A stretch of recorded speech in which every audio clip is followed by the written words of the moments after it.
નમસ્કાર દર્શક મિત્રો, DD10 ન્યૂઝમાં આપનું હાર્દિક સ્વાગત છે.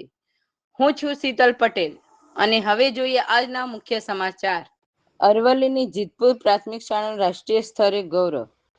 અરવલ્લી જિલ્લાના માલપુર તાલુકાના અંતરિયાળ વિસ્તારની PM શ્રી જીતપુર પ્રાથમિક શાળાના સ્વચ્છ એવં હરિત વિદ્યાલય રેટિંગ SHVR 2025-26 માટે રાષ્ટ્રીય કક્ષાએ પસંદગી થઈ છે.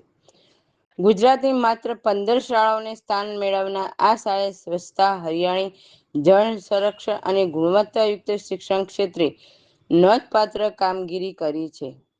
શાળાના શિક્ષકો, વિદ્યાર્થીઓ, વાલીઓ અને ગ્રામજનોના સંયુક્ત પ્રયાસોથી પ્રાપ્ત થયેલી આ સિદ્ધિ સમગ્ર અરવલ્લી જિલ્લા માટે ગૌરવની બાબત બની છે.